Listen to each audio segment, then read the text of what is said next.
욥기 16장 18절로 17장 1절로 16절까지입니다.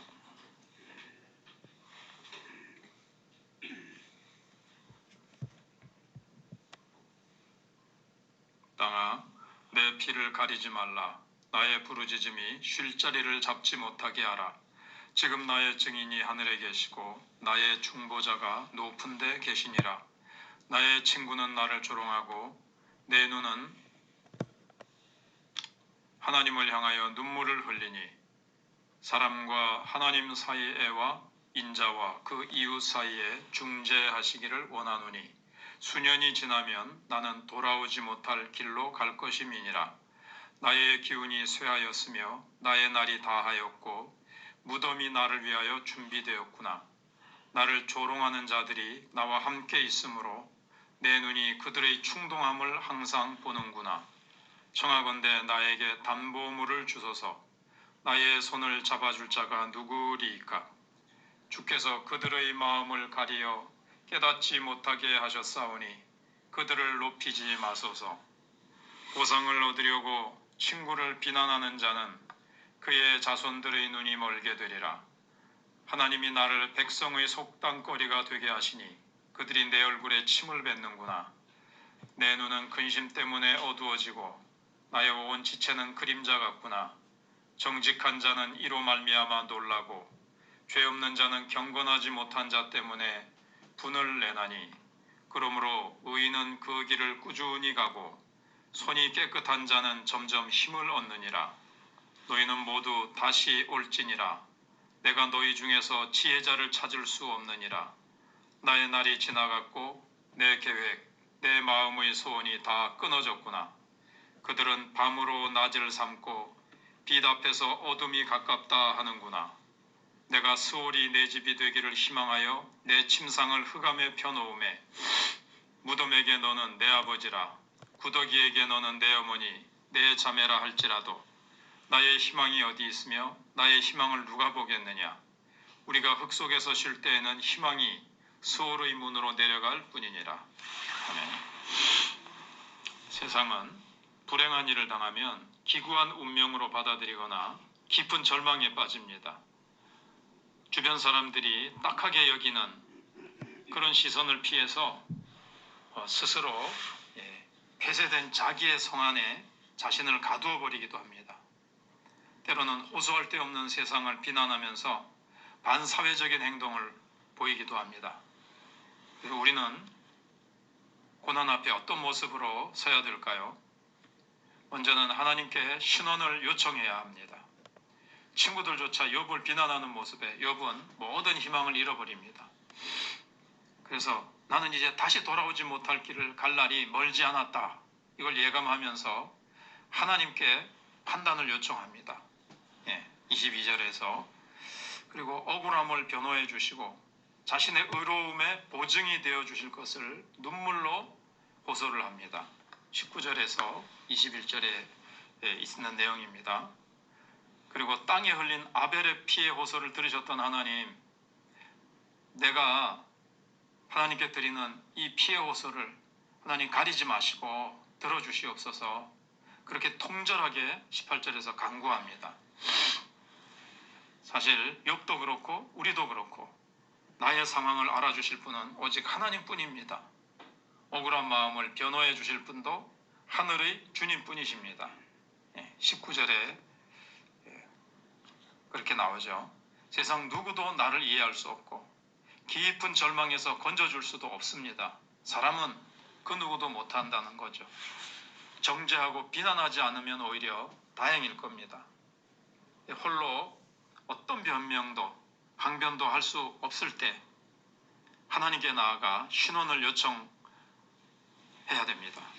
우리는 사람이 아무도 알아주지 않고 비난하고 이상한 눈초리를 보내고 아무도 내 마음을 알아주지 않을 때 오직 나를 아시는 하나님, 그분 앞에 우리가 엎드려야 됩니다. 그리고 어리석은 시선을 감내해야 됩니다. 욥의 친구들은 온갖 격언을 거론하면서 욥을 막 공격합니다. 자기들은 그냥 이 지식 알고 있는 걸 가지고 정말 삶으로 겪어본 지식이 아니에요. 한 번도 겪어보지 않은 지식만의 언어를 막 쏟아내면서 욥을 막 비난합니다. 자기들이 가지고 있는 신학, 자기네들이 가지고 있는 짧은 지식을 가지고 욥을 막 비난하죠. 그리고 우리들은 정직하다 이 말이죠. 욥 네가 죄를 지었으니까 이렇게 됐지. 이렇게 되지 않은, 너처럼 되지 않은 우리를 봐라. 정직하게 살면 너처럼 되지 않는다. 이렇게 스스로를 정직하고 의롭게 여기고 있는데 욥이 거기서 반박을 하는 겁니다. 의롭게 산다고 반드시 선을 축복을 받고 악하게 산다고 악하게 살아도 잘 되는 사람들이 있지 않냐 막 이렇게 반박하니까 욥을 향해서 불경스럽다고 규탄하고 끝까지 자기들이 옳다고 욥을 향해서 계속 우깁니다. 심지어 자신들의 옳음을 드러내기 위해서 친구를 희생시키려고 들죠. 17장 5절에 보시면 너희들이 보상받기 위해서 나를 희생시키는구나. 자기네들의 그 이론이 맞다는 것을 증명하기 위해서 욥을 못된 사람으로, 몹쓸 사람으로 이제 막 만들어 버리는 거예요. 자기네들 주장을 맞다가는 것을 증명하기 위해서. 그러니까는 친구들은 욥에게 정말 그 마음의 깊은 곳, 그 상황을 귀 기울이지 않고 자기 주장만 펴려고 하는 잔인한 사람들입니다. 지혜로운 척하면서 막 억측을 펴고 있고 앞에 보면 그리고 어리석은 사람들입니다. 하나님께서 저들의 눈을 가려서 하나님 저들이 참된 지혜를 알지 못하게 하신다고 욥이 그렇게 얘기를 하죠. 그래서 때로 우리는 사람들과 얘기하면서 사람들과의 관계에서 내 이 어려움과 내가 당하는 고난에 대해서 뭐라고 내가 어떻게 증명해낼 수 없을 때 그런 억울한 일을 우리는 당하곤 합니다. 그때 오해와 곡해의 시선을 받거나 어처구니 없는 비난에 직면하기도 합니다. 그럴 때는 감내해야 됩니다. 그들 향해서 막 원망불평하고 이놈의 세상 뭐 이러면서 막 그런 게 아니라 주의 어리석은 마음과 곱지 않은 시선을 주님을 생각함으로 견뎌내야 됩니다. 여러분, 비난이 올 수 있어요. 말도 안 되는 정말 말로 나를 막 공격할 때 어떻게 내가 증명할 수 없을 때 어떻게 해야 됩니까? 아무리 내가 말을 해도 이해해 주지 않을 때 주님이 십자가 위에서 얼마나 그 비난을 듣고 공격을 받으셨습니까? 그 십자가를 참으신 주님을 생각하면서 견뎌내야 됩니다. 결국에는 의로우신 하나님께서 모든 것을 드러내시고 바로잡아 주실 것입니다. 예수님도 하나님 아버지께 모든 것을 맡기셨을 때 마침내 부활시키시고 예수 그리스도를 높이시고 모든 이름에 뛰어나게 하셨지 않습니까? 그래서 결국은 하나님께서 당장은 아니더라도 하나님의 때가 되면 다 해결해 주시고 인도해 주실 것을 믿고 우리는 나가야 될 것입니다. 그 다음에 절망으로 희망을 표현하고 있는 욥의 모습을 봅니다. 욥의 절망은 극에 달했습니다. 욥에게 모든 날은 이미 다 지나가 버린 날들이고 미래의 계획과 소원들은 다 사라져 버렸다고 11절에 얘기합니다. 내가 세웠던 계획 소원들 다 사라져 버렸다.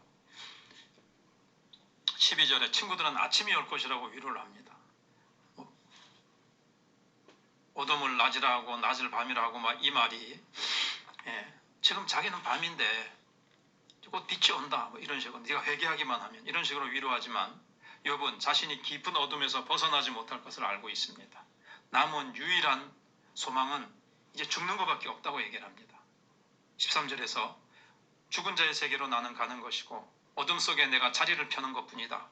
욥은 무덤을 아버지로 죽음을 먹는 벌레를 어머니와 누이라고 부르겠다고 14절에서 얘기를 하면서 형언할 수 없는 깊은 절망감을 표출합니다. 이 말은 사실 무슨 욥이 진짜 절망을 얘기하는 것이 아니라 강렬한 생의 의지를 표명한 것입니다. 역설적으로 얘기한 거죠. 자신을 이런 상태로 버려두지 마십시오. 나는 이대로 두면 곧 죽음의 세계로 들어갈 수밖에 없고, 나는 정말 죽음을, 음부를 어머니와 누이라고 부를 수밖에 없는 그런 너무나도 비참하고 절망적인 상황에 빠져 있습니다. 이 말은 이런 절망적인 상황에서 나는 있기를 원치 않습니다. 주님, 건져주시기를 원합니다 하는 말을 이렇게 역설적으로 표현한 겁니다. 즉, 앞에서도 계속 나왔지만 우리가 감당하기 어려운 고통이 있거든, 막 절망감이 오잖아요. 그 절망감은 딱 숨겨놓고 아유, 예수 믿는 사람이 어떻게 절망적인 말을 해? 하면서 그런 것이 아니라, 절망적인 감정이, 그런 마음이 들면 그런 것들을 막 쏟아내는 겁니다. 절망의 언어로 사실은 희망을 요청하는 거죠. 그래서 고난을 개인의 불행과 불운으로 여기는 이 세상에서 이를 긍정하고 불편한 시선을 감내하며 산다는 것이 쉬운 일이 아닙니다. 하지만 우리에게는 하나님이 계십니다.